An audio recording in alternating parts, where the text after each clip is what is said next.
Good evening, everybody. Welcome to our third health seminar. And we're looking forward to Ivane talking to us again tonight about our topic, most common health problems these days. As we get started, let's bow our heads for a word of prayer.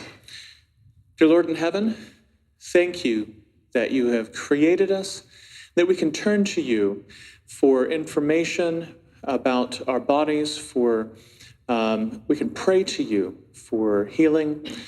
We thank you for an opportunity to sit here, to watch, to learn, to ask questions, to know a bit more about these wonderful creations that you've given us. And we ask that you would help us to learn from today's discourse. We pray in Jesus' name.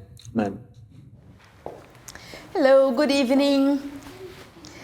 Have you been wondering which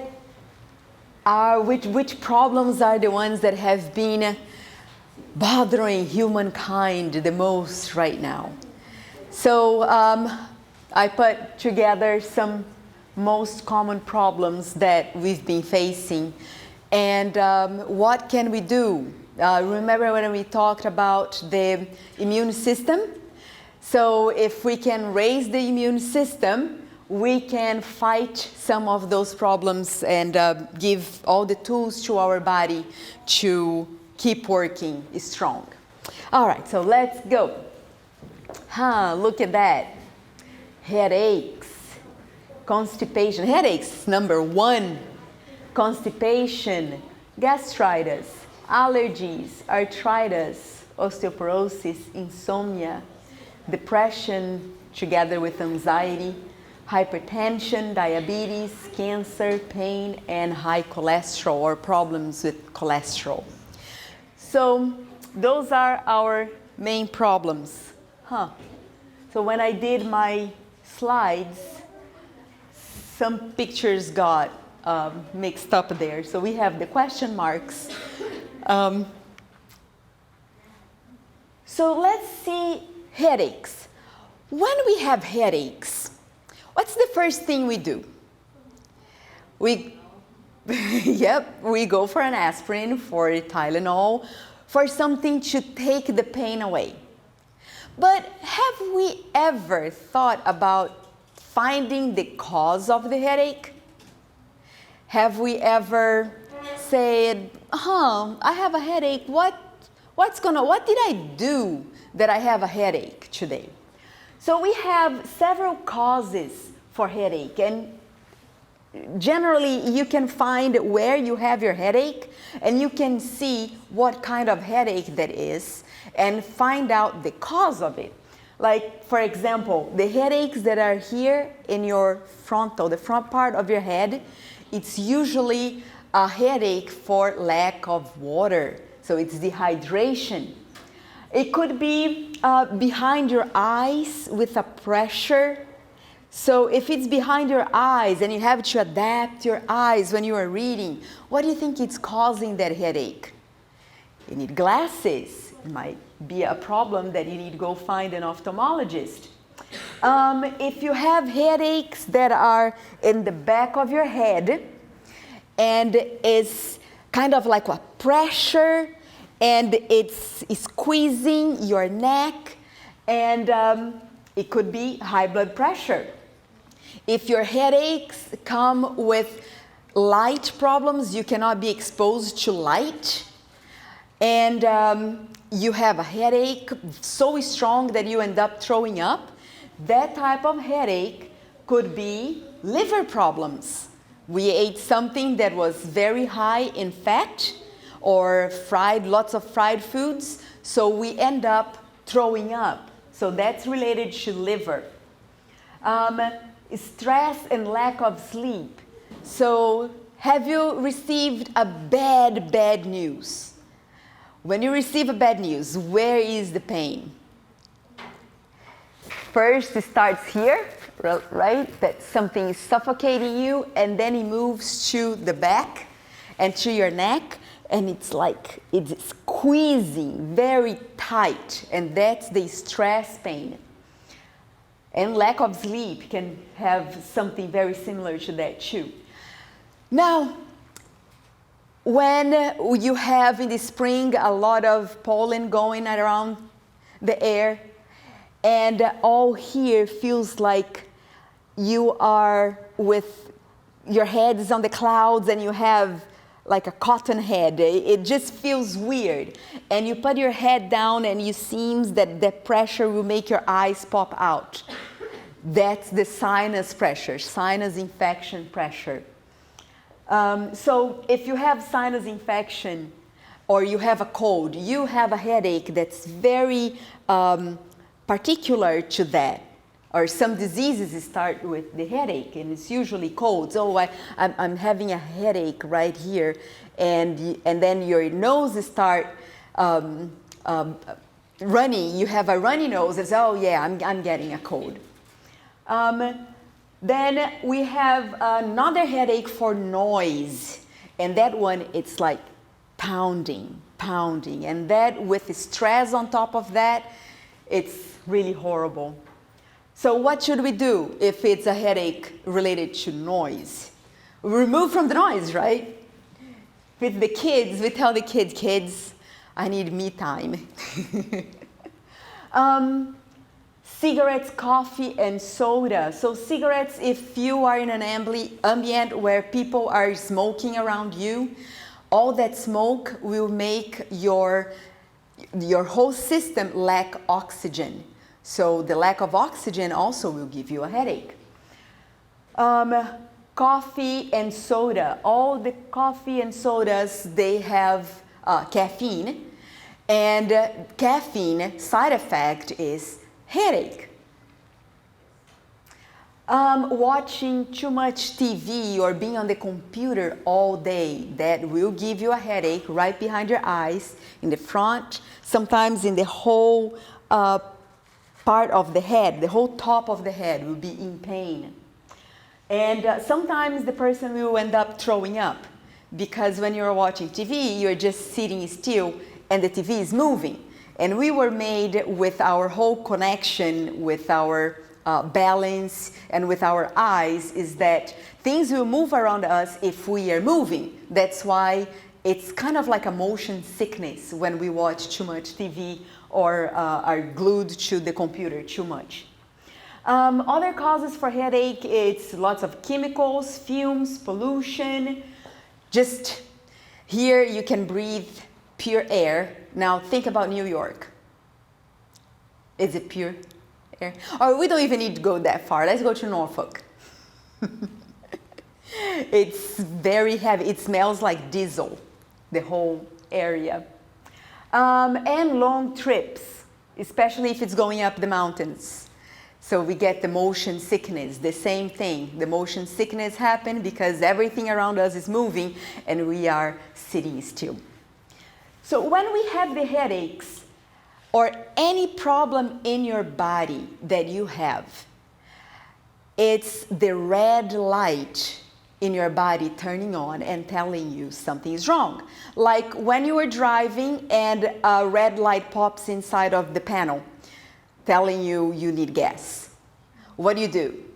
You keep driving or you go find a place to put gas. You solve the problem, right? So when we have a signal turning on our body, our symptoms to let you know that something is wrong, and we need to find the cause, not put a Band-Aid on top. We need to find the cause. What's causing the headaches? Once we find the problem, then we will do the natural treatment. We need to find the problem, not just patch.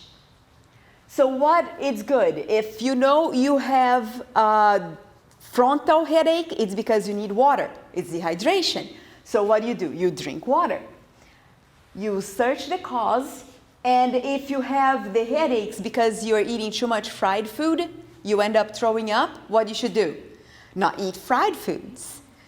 No fried foods, no animal fat, no cheese. Could be lack of water. Charcoal. Last time, Monica taught us how to do the charcoal in the water, or the charcoal poultice. So if you have a headache and you don't know what's going on, why you have that headache, or if that headache comes with your stomach being a little bit unsettled, you put a little bit of charcoal in your water and you mix well and you drink it. It doesn't need to be a lot, just 4 ounces and just a little bit of charcoal that will help. Some smells will help with just for a couple of minutes, momentarily will help you with headaches, like peppermint oil. You can smell peppermint oil, but rub peppermint oil in your nose. That will maybe 15 minutes, 20 minutes will help you to have not a lot of pain. Vicks Vapor Rub also helps. They smell of camphor, and they also have the peppermint there. Strong smells, or the hand sanitizer that's just alcohol, the rubbing alcohol, that smell also helps for a couple of minutes to have the pain a little bit lower. White willow bark. White willow, have you seen the tree weeping willow? We have a lot around here in Virginia. So the bark of that tree is what they make aspirin out. Interesting, right? So we can have always handy the white willow bark. And if you have headaches, they're recurrent headaches, and you don't know what's the cause, and you are doing everything right, you are drinking water, you are eating very healthy foods, and you still don't know why you have the headache, so you can use the white willow, but try to relate what you did that you had a headache. Like you could be driving for 4 hours straight, no stop, and then you have a headache. So, oh, now I know why I have a headache. So try to relate the problem. Other thing you can do is the hot and cold water. So when you are taking a shower, hot and cold, and finish with the cold water. Usually that helps with blood flow, and the headache will start to fade. Ginger root will help. You can make tea, or you can put in your mouth very small, a tiny piece. This is spicy, so a very tiny piece of ginger in your mouth will help with the headaches that comes with unsettled stomach, like car sickness, motion.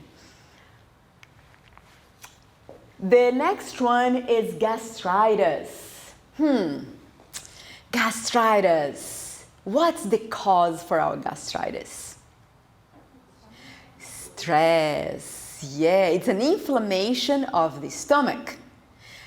Number one cause for gastritis is stress. Remember, every time we are thinking about a problem, our body is releasing hormones. And gastric acid is a hormone, right? So we are always mad and always angry. Our thoughts are always angry, right? So your whole body will start to release hormones to act according to the way you feel. So your stomach will start to be in pain because of the amount of acid, gastric acid, that your brain starts to release, telling your stomach, you're angry, so release all that acid to the stomach. And then we will start with the alignment of our stomach. It starts to get with little sores. Have you noticed that sometimes inside of your mouth you have little sores? Could be the white sores, or could be just red. Our stomach will happen the same thing. When we eat too much acidic foods, and or when we eat a lot of sweets, our mouth starts to break with the sores. And then in our stomach, it happens the same thing. The stomach also can get really red and inflamed. And the next step from gastritis is ulcers. And what's the next step for ulcers? Stomach cancer. So it's something very serious. We start with just heartburn, and we go and we take medicine for it, and we take medicine, we don't try to find the cause, we end up with gastritis, and then ulcers, and it can go to ulcers and cancer. So lots of the causes here. We touched mainly the stress, but too much coffee and sodas it's very acidic, so will melt the lining around the mucus of the stomach. So gastritis, can you see the second picture there? The first picture is normal, but then the layers get with ulcers inside because the acid is going in there constantly and it makes the sores and cause ulcers. So coffee and sodas, chocolate, meat, fried foods, cheese, dairy, stress, too much water with meals. A bacteria called H. pylori, pain medicines, anemia, acid reflux, alcohol, cigarettes, a lot of pepper in the food, very spicy food, pasta and white flour. Everything that's white and refined can make a little hole in our stomach.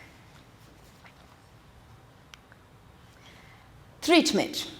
First, you have gastritis. Try to identify what is causing it. What is the problem?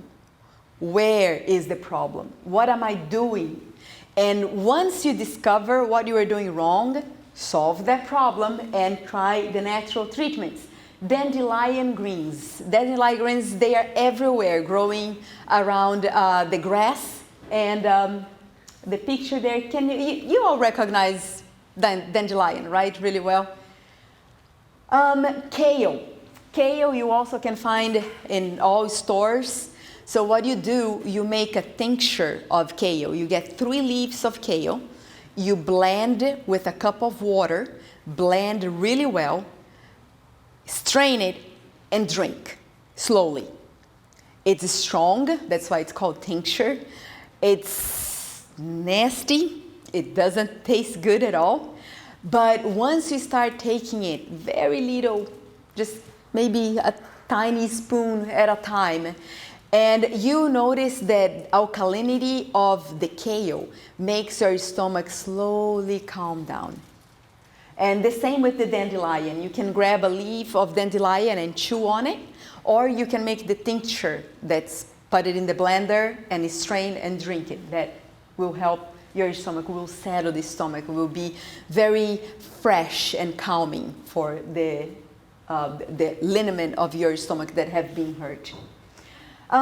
Charcoal will also help a lot. You can do the charcoal capsules, or for me, what work better and faster, it's just grab a few dashes of charcoal, put in my water and drink just like that. And it helped right away with pain. Potato juice, that's another one that is not fun. It's nasty, but it helps right away. It's unbelievable. You go at the hospital that I used to work, people would come with ulcers and they would cry of stomach pain. They would put in the juicer a couple of potatoes and the person would drink that right there. And within minutes, they would go like, wow, it works faster than my medicine. So the potato juice works really fast, and the cabbage juice, that's another one that it doesn't taste good, but it's amazing how fast it works. The peppermint oil will help. You put a few drops of peppermint oil in your water and you drink. Will give maybe 20 minutes relief, and then you drink it again. But the peppermint oil will give you enough time to prepare something else, like the cabbage juice or the potato juice. Oregano oil will help.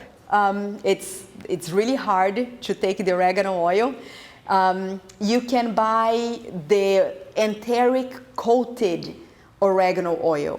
It's a capsule that will only open in the intestine. Because if it opens your stomach, it will burn and you will burp that. And it's, yeah, the sensation is not fun at all. But they prepared an enteric coated that will open only in the intestines, so you won't have that burning, but you will have the benefits of the oregano oil.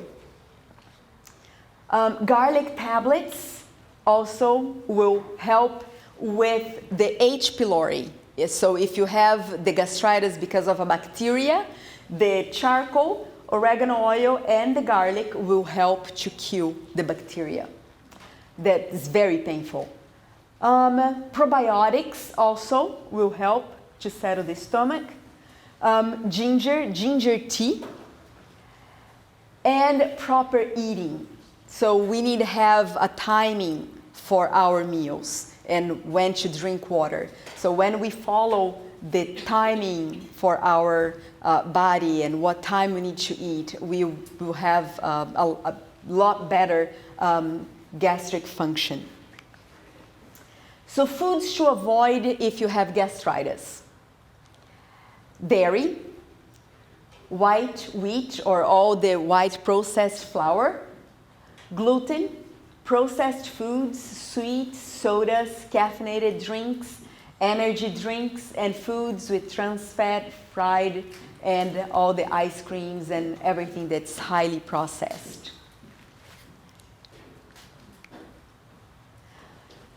Next one is arthritis. So what do you think could be the cause of arthritis? They are still thinking on what the cause could be. Some people, they had arthritis because of the tick bite, could be Lyme disease. Some people have arthritis because one day they were little and they hit their knee and that knee was never the same. And at old age, where you get the arthritis? Right there in the injured knee. It could be a bacteria, could be a virus, but something will trigger the arthritis. Something will trigger the inflammation to go up and spread. So what could cause that? Could be too much dairy in our food, too much cheese. Always relate cheese and dairy with pain. Cheese and dairy will always cause inflammation and allergies in our body. And arthritis is what? Is an inflammation, is a form of inflammation. It could be genetic, could be from a virus, bacteria, or fungus. Could be after having an infection, a very strong infection in the body. Could be obesity, lack of exercise, lack of water, and repetitive movements. So somebody that works in a factory that's always making the same movements, that will be inflamed. Those joints will be inflamed. So arthritis is, you can see the whole area red there in the junction of the joint. And arthritis is the inflammation. So inside of the capsule, it stays a lot of inflamed tissue. So it's swollen and it's painful and red. And it could be anywhere in our body that we have joints. What can you do for arthritis? Find the cause. What am I doing that is causing it? For me, is I have a little tiny pain right here in my finger. Every time I eat something that is too sweet, where do I have pain? Right here. So all the sweets, and I love sweets, so all the sweets and the yummy stuff that I see, I look at it and I look at my finger, it's gonna be painful later. So I just stay away from it. So discover what triggers the pain. What did you do that you had horrible pain after? And usually I ate a lot of pizza with a lot of cheese, or I ate a lot of fried food. I ate a lot of donuts. For me, it's sweets. So you can find out what happened that you have pain later. But it's like less than an hour. You eat something that your body doesn't like. In less than an hour, you have a pain right there. The same with allergies. right? If you eat something that you're allergic to it, what will happen? In less than an hour, you will feel it. So what we should do? We should do all the anti-inflammatory foods because arthritis is an inflammation. So let's do all the anti-inflammatory foods. Garlic, onions, ginger, lots of yams, cabbage. The cabbage poultice, we talked about the cabbage, right? Didn't we? Here? I think we did. Medicinal. Maybe not. So we shred the cabbage and we put in the parts of the body that we have pain with arthritis. So that will help to calm down the inflammation. We can do the same with onion. You can shred the onion and put in the place that you have pain. That will help to calm. Clay poultice. So you mix a little bit of clay and water and you put in the areas that you have a lot of pain. Ginger and hot flax. So you blend the ginger with flaxseed and water and will make like a glue and you apply that in the places that you have pain. You can do the same with pumpkin. You can shred pumpkin and put in the place that you have pain and that will help. And eating lots of healthy foods, 50 to 60% raw foods and the green juices, lots of green juices. So the power plate. We built the power plate and 60% of the food needs to be raw. So add raw foods to your plate. Now, which herbs you can do to help? Borage oil, white willow bark. Remember, white willow bark is for pain. It's like an aspirin, the natural form of aspirin. Ginger, cayenne pepper. MSM with glucosamine, this one works wonderful. Just try to find the vegetarian one because the one that's not vegetarian is made from seashells. Quercetin, it's an anti-inflammatory too. Turmeric, SAMe. SAMe is amazing. It helps with your whole joint and mood. So it will help you to be happy and painless. Cat's claw, it's also an anti-inflammatory. So all those will help. But when you start the treatment, you need to do double dose of, let's say you want to do turmeric. You need to take the double dose for 2 or 3 days. And then you start taking 1 or 2 a day. But the first time, for you to see a big difference and help the pain to go down, you do a large dose and then you go back. Osteoporosis. Something interesting just to think. So milk is really good for osteoporosis, right? No, right? How do I know no? Let's think. Countries that drink a lot of dairy, they have high rates of osteoporosis. Can you think of a country that drinks a lot of dairy? America. It's the highest country for osteoporosis. It's the country that drinks the most.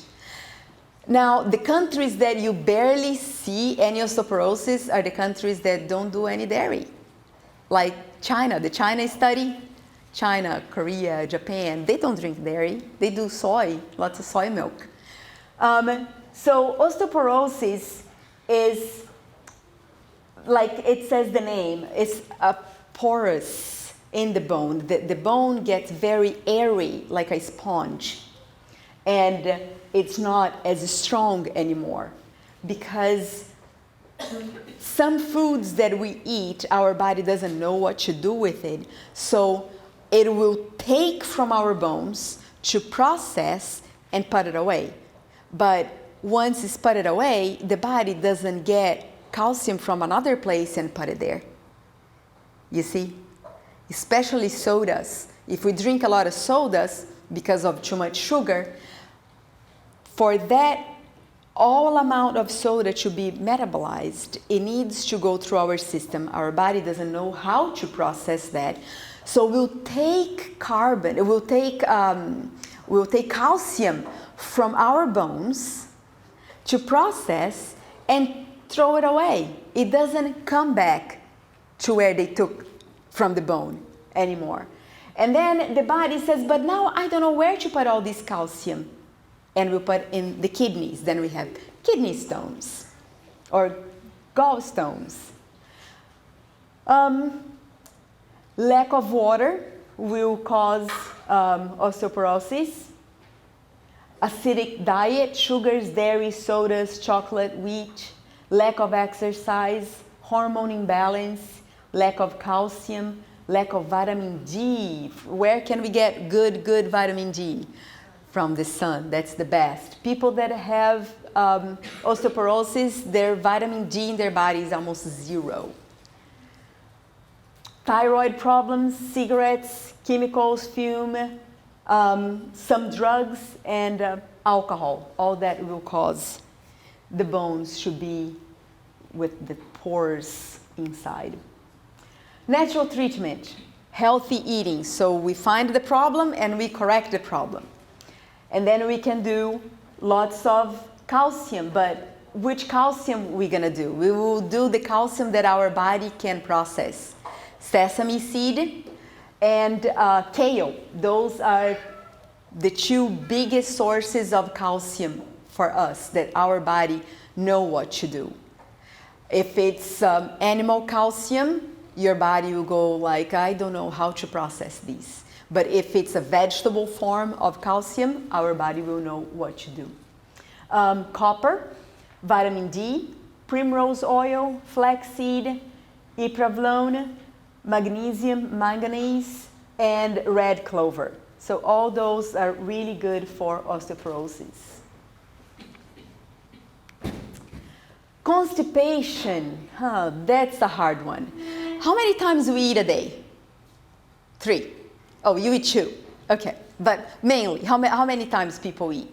At least 3, right? Some people eat all the time. Like, so if people eat all the time, that's considered 1 time a day, right? It's all day eating. So if we eat at least 3 times, how many times we should go to the bathroom? 3 times, right? Are we going to the bathroom 3 times a day? Where is staying all that food? Yeah. So what causes our intestines not to work the way it should be working? Lots of stress. Stress will make everything very, what's the name of that? Everything very tight, yeah. And the intestine, it works like a muscle.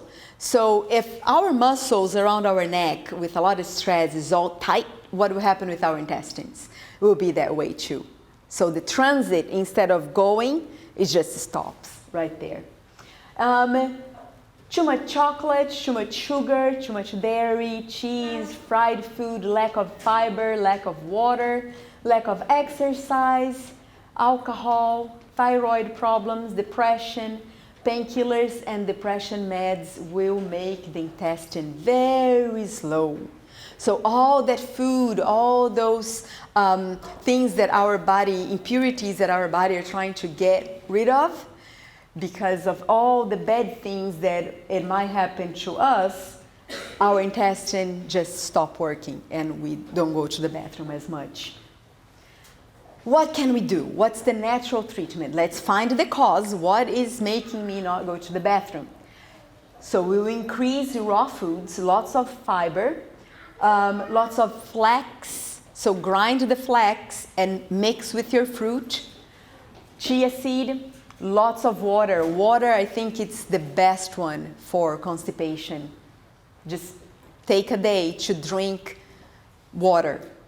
Every half an hour, you drink a little bit. And all day long, drink water. And you will see how amazing it works. Warm water, that's a hard one. So at the clinic, I could never do that one. But at the clinic, they would give to the patients at 5 a.m. 2 cups of warm water. And the person had to sit there and drink it. It's hard, but it works within half an hour. The person would clean the whole intestine. Lemon water, exercise, papaya. Papaya is a fruit, a tropical fruit, and it's really good for the whole digestive system. Plums, enema, hydrocolon therapy, magnesium, and even if you don't feel like, just sit in the toilet 2 times a day, 2-3 minutes, because especially moms or person that work a lot and work with kids is that, oh, I'm gonna go to the bathroom later. I'm gonna go to the bathroom later. I don't have time right now. I don't have time. And that will just keep the intestine not working and functioning as fast. So just make the time. Okay, now is my time. I'm gonna go to the bathroom and I will make time to sit there. Not even if you don't feel the urge, but just go and sit there, because we just keep postponing it. Not now. And you see that our body will start to have a regular to go to the bathroom. Insomnia, causes of insomnia. We all know that really well, right? If we have a problem, can we sleep? It's hard, because we just sit there and the problem keeps in our mind the whole time. So stress, depression, menopause, drugs, alcohol, coffee, chocolate, and black tea. So the last 3 ones, coffee, chocolate, and black tea, is because of caffeine. Caffeine will keep us awake. Natural treatment for insomnia. There is one that it's gonna work every time. So put your light very dim and grab a book with tiny print.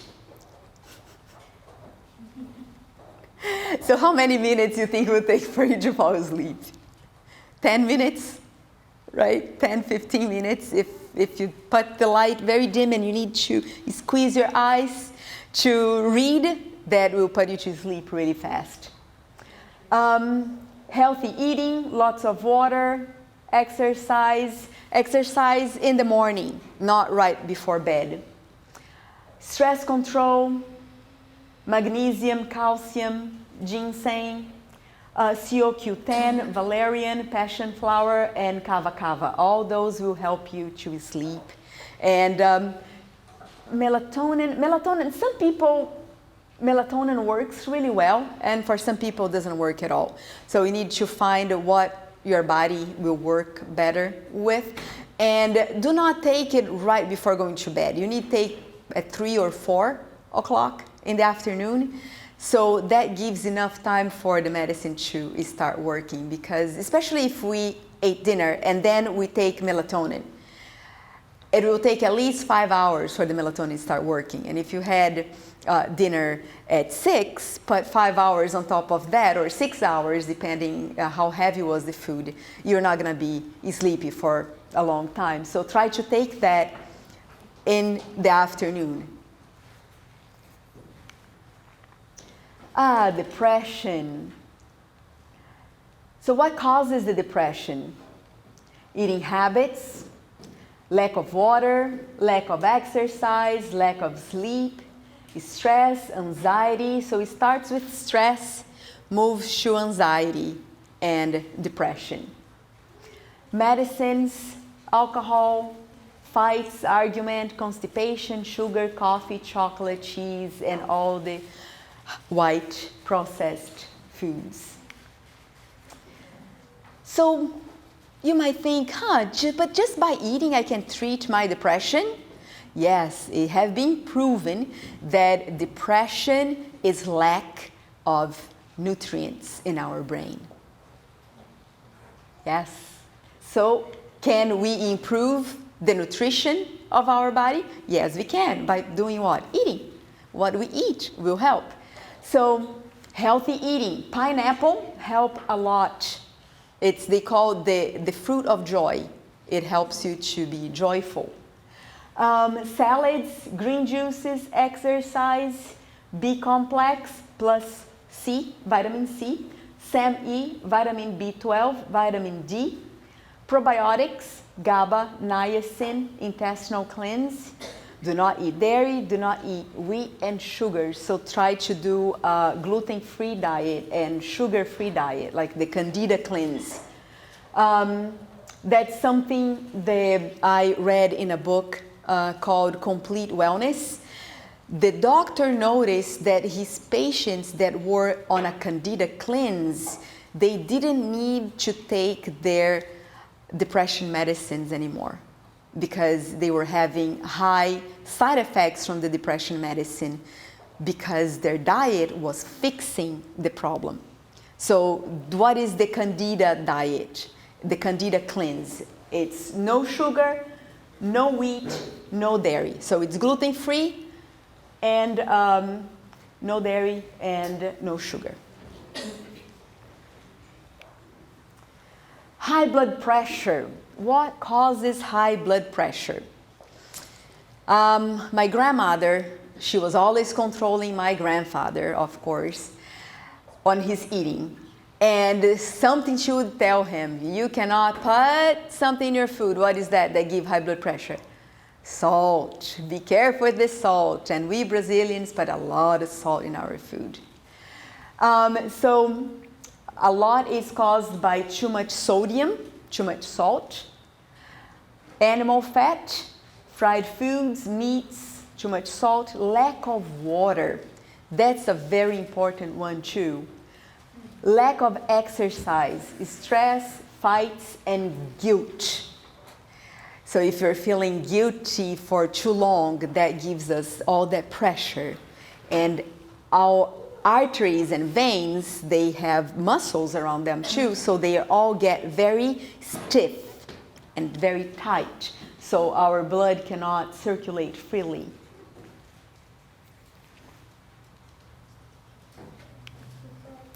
What can we do to help our high blood pressure? I had a teacher at the ER when I was doing my rotation in ER.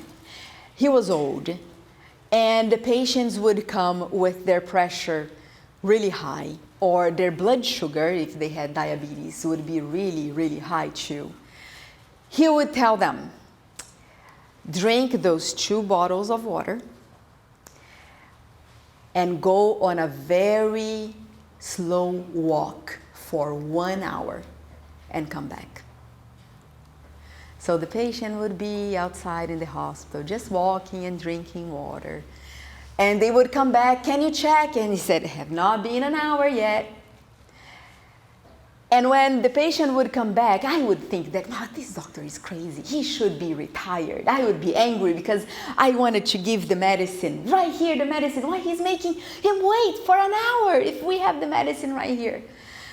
But the patient would come back and we would check and it was almost normal.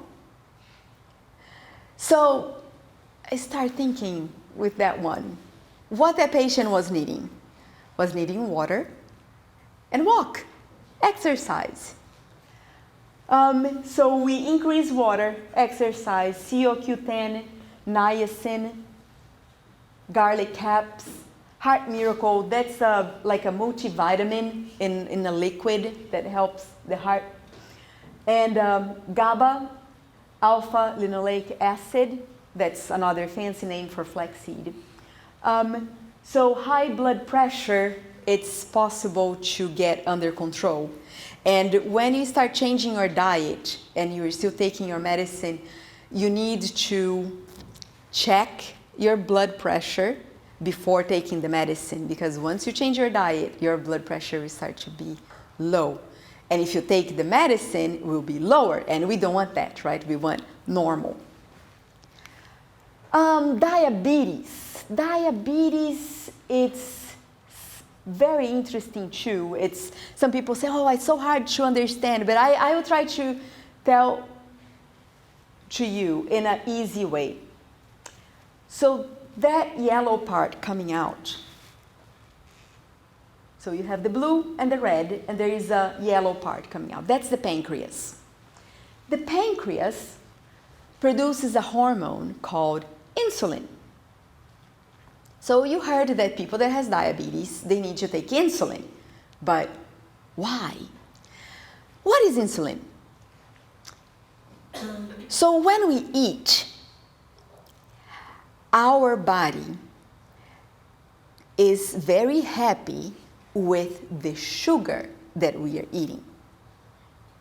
Because that sugar, but I'm not talking about sugarcane sugar, I'm talking about the sugar natural in the food. Let's say you're eating a banana and your body is very happy with that energy, with that sugar that your cells will be fed on. So every time we eat, our body transforms that in energy through the natural sugar in the food.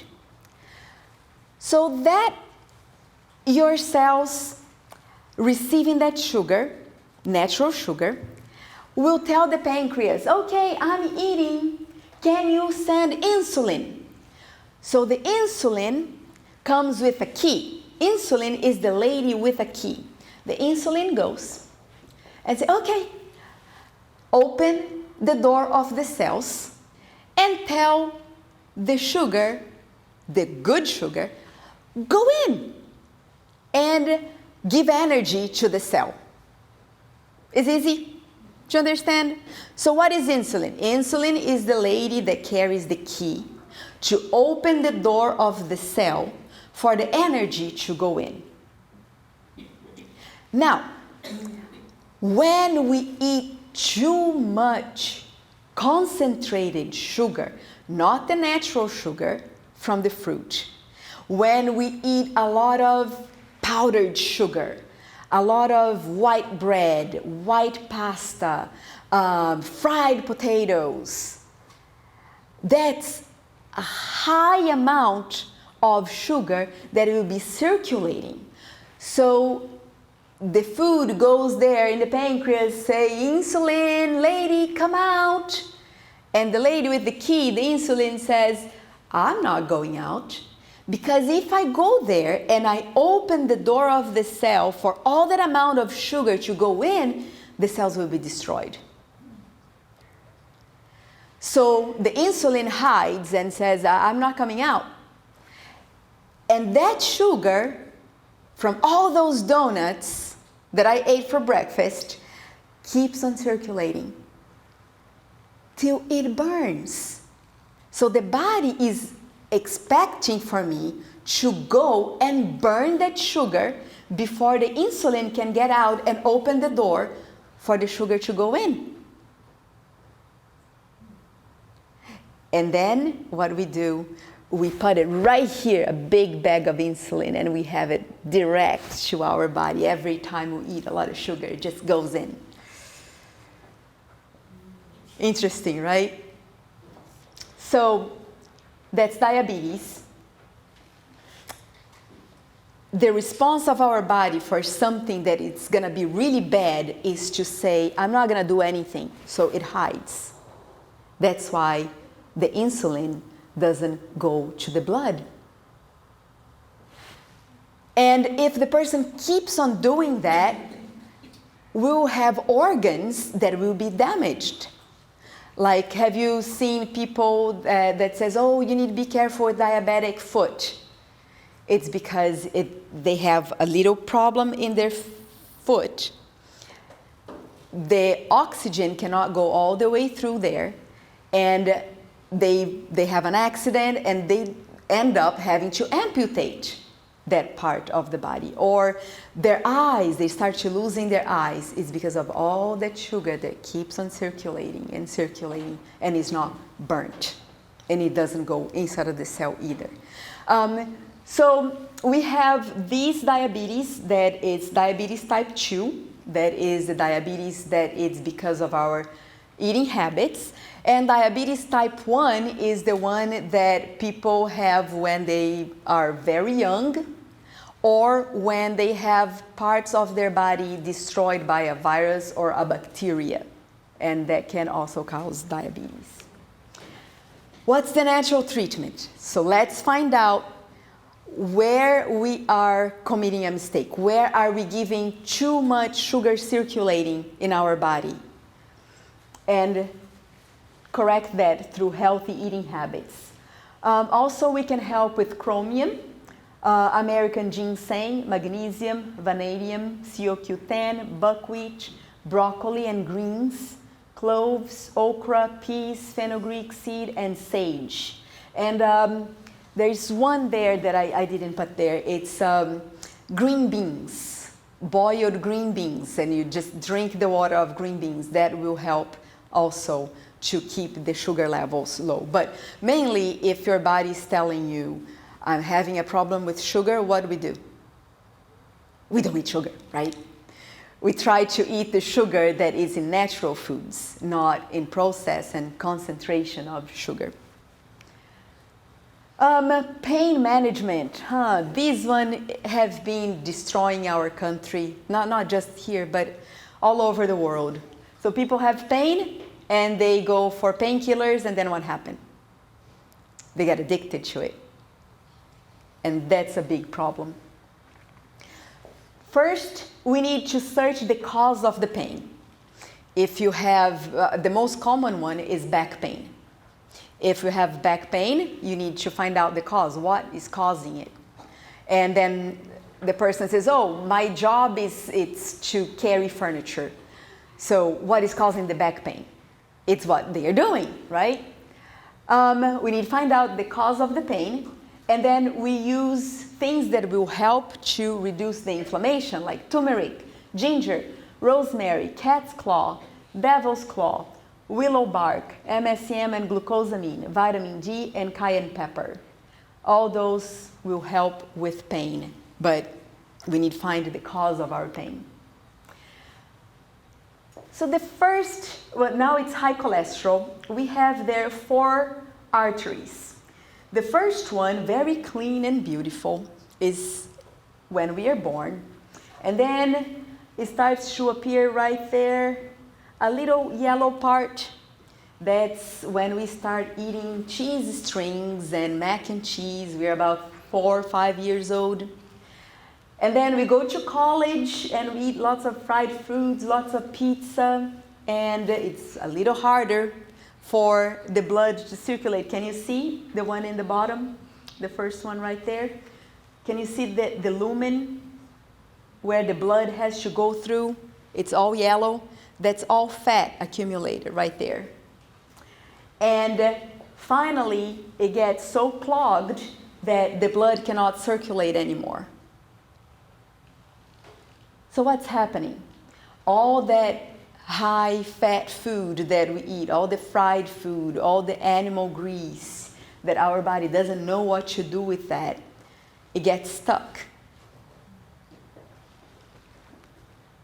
And that's called high cholesterol. It's saturated fat and cholesterol in foods that come from animals, such as meats, milk, egg yolks, butter, and cheese. Trans fat is found in fried foods, packed foods, cookies, crackers, chips. Those are the triglycerides. You go to the doctor, oh, your triglycerides are super high.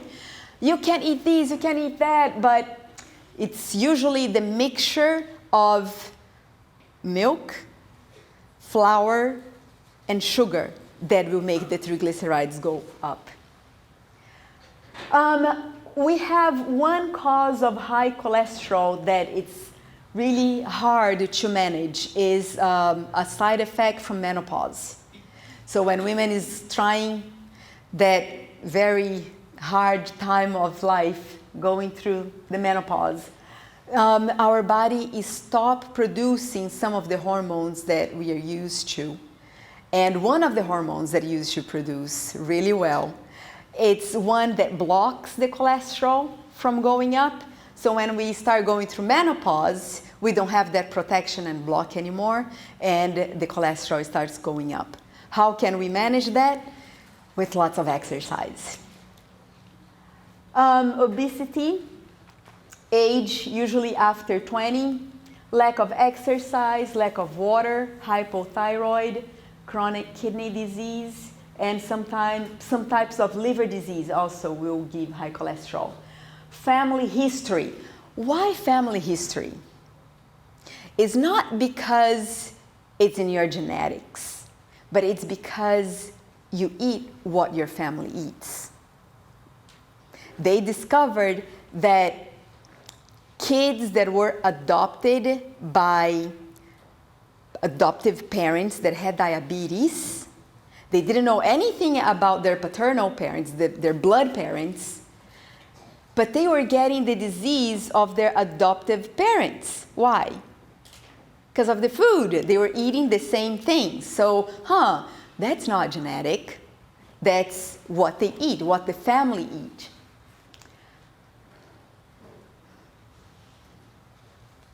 Some medicines can raise triglycerides levels and lower the good cholesterol levels. And some medicines there that can raise the triglycerides. What kind of natural treatment will help to lower cholesterol? Of course, if high cholesterol is because a lot of fried food, what we will do? We don't eat that, right?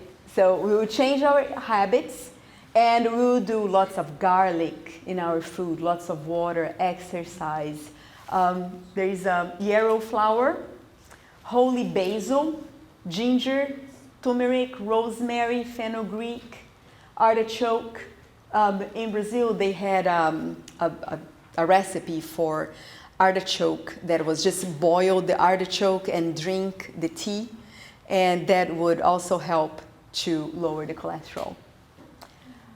Fiber and nuts and flaxseed, all those will help to lower. And some fruits, acidic fruits for dinner. So you have lunch, you have breakfast and lunch, and then for dinner at 5, the only thing you can eat is one acidic food, like let's say pineapple. So tonight I will eat a lot of pineapple. And then next night I will eat a lot of strawberries. Next night I will eat lots of oranges with the fiber. So just the acidic fruits will help to fight the cholesterol that is around your arteries and veins. Thyroid, problems in the thyroid. Have you seen people that say, oh, I'm always sleepy, always tired? Did you check your thyroids? Because that tiny organ right there, it's right here, in our neck. It can make us very sick, very sleepy, and with no energy. What can cause hypothyroid problems? The eating habits, lack of exercise, constipation, autoimmune disease, medications, iodine deficiency, radiation, stress, and lack of sleep. How can we help our thyroid? Sometimes our thyroid just says, I'm not going to work anymore. So the person needs to be taking medicine constantly. But a few things can help to lower the dose, because if you are taking the thyroid medicine, you're also going to have the side effects of the medicine, right? So if you change the way you eat and you have to take very low doses of the medicine, that's better for you, right? So what can we do? You can change your lifestyle, no carbs, no wheat, basically go through a gluten-free diet, flour, no sugar, no dairy, no animal fat, and very low animal protein or no animal protein. Lots of exercise, go to the bathroom more often, lots of plant-based protein, vitamin D, iron, selenium, zinc, copper, vitamin A, basically a lot of vitamins. Can you see all the vitamins there? When we are sick, we are lacking. Vitamin A, vitamin B, iodine, flax, gluten-free diet, sugar-free, and the DHEA for the adrenal support. And all those are, so of all those, if you say, okay, I have problems with my thyroid, what can I take from here? The vitamins you can take and choose one of the herbal medicine, and you do it for 2 or 3 months, and then you change to another herbal medicine. So that way your body doesn't get used to it and then stop working. Cancer. Cancer, I think we should do this one another time. It's kind of long. Maybe the next one could be the cancer one. Do you have any questions? Was a lot.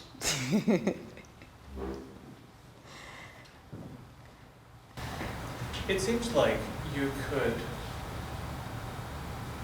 through good intentions, be eating things that are healthy, but be affecting some underlying conditions you might have. And you have a lot of things that you can change about how you eat to affect your blood pressure and all sorts of things, right? Is there anything you would say to be careful about? Like moderation as a principle, or yes, these are all good things, but be careful not to have too much of X unless you know that you don't have a blood pressure problem. Is there anything you would caution? Yeah, I try not to put there things that you would have a lot of problem with. Usually the multivitamin, all the vitamins you can take, just don't take anything else that has more of that amount of vitamin. But we really need to be careful with selenium. If you are taking selenium supplements, check your multivitamin to see if you are having extra selenium there. Let's see, what else?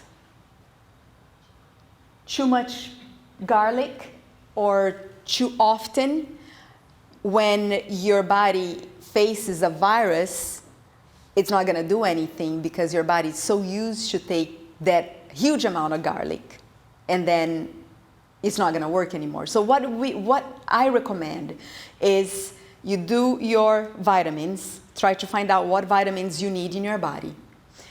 And for 2 or 3 months, you use a herbal supplement, and then you switch. Never use the same supplement too long. Like there's one that is very harmful for depression, and I didn't even put it there. It's the St. John. St. John can be really harmful, but if you take for more than 6 months. So if you take for 2 months, your body will answer to it really well. But if you keep taking it, your body will get used to it, and you're just putting things in your body that will harm other parts. But if you switch every 2 months or every month, your body will give a good response to it. So everything that you do for a long period of time, even if you eat the same things for breakfast over and over the years, that your body just is not going to take any nutrients from that. Did that answer your question? Yeah, I try not to put anything that will give a lot of problems in the long term. But everything here we take as medicine. We don't take that for life. We take for periods of time, a month, 2, the most 3 months, and then we switch for another one. The ginger, the turmeric will not have any problem. Devil clot, no, let's see. Did I put any? I try not to put anything there. The CoQ10, you can take that for years. They use the CoQ10 for high cholesterol and for heart problems. SAMe, you can take that for many, many years too. It will work as a serotonin medicine in your brain, like it will work as an antidepressant, and also will help with pain. Yeah, these ones you can take, the valerian, passion flower, kava kava. Those 3 you need to change every month. Valerian, passion flower, kava kava. So if you are trying to do an insomnia treatment, you can get all the vitamins, you can do the vitamins, and you will choose one of the herbals, and you switch every month. Here they are all good. Just we need to be careful with the enemas and the colon therapy.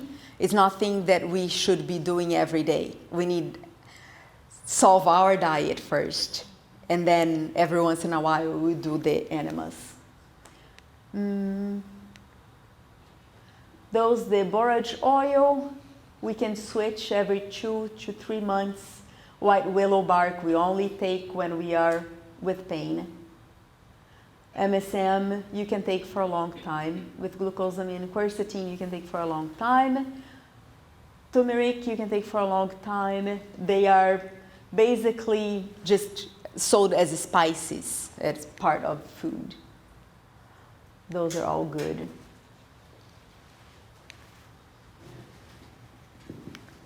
Did I answer your question? Okay. Any more questions? Yes. You listed a lot of vitamins for thyroid. Is there one multivitamin that automatically has all that in it? Yeah. You can go to the vitamin shop and you put multivitamins for thyroid support. And then you have everything right there. But again, you take that for a month or two and then you do another one, another brand with different ingredients on. And you can have 3 really good ones and you alternate. Every 2 months you take another one. Another thing, you listed thyroid problems as a cause of a bunch of other problems. Like, can that be reversed at all if you already have that issue? And if not, what do you do? It depends how your thyroid is still reacting. Some thyroids just say, I'm not going to work, period. And some thyroids are still producing hormones, very low amount. So if it's still producing hormones in low amount, you can increase the way that the thyroid will work. But some thyroids, they just give up and say, I'm not going to work anymore, and they don't. How do you figure out if that's you or not? Blood work. Your doctor will know. Yeah, you through your blood work.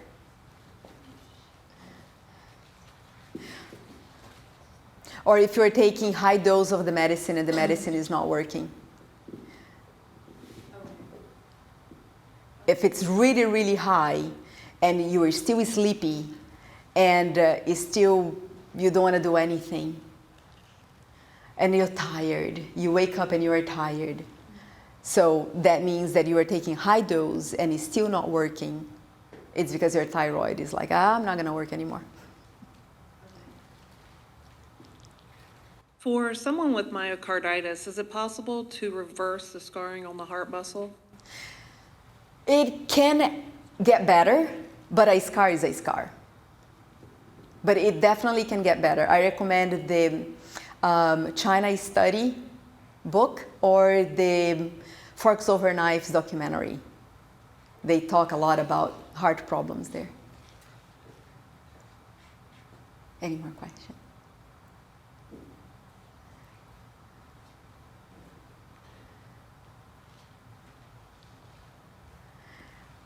All right, I guess that's it. Oh, one more.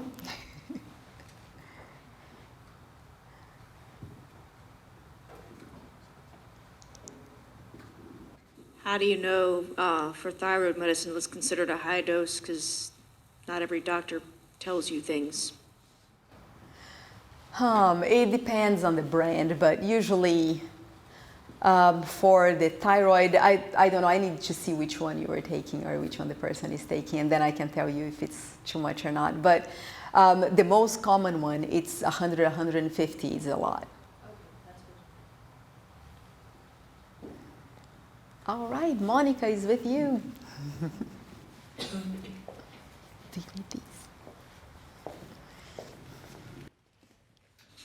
I'd like to thank everyone for coming out tonight. Also, don't forget to check our table back there for the free herbal teas and tea balls back there, as well as if you could please join us and keep following up on our Facebook for updates. We'll also have updates on our future cooking classes, herbal lectures. So just follow us so then that way you can get the updates at Cartersville, VA, SDAchurch.com, correct? Well, there's a Cartersville, Georgia too, so yeah. Okay, thanks again for coming out.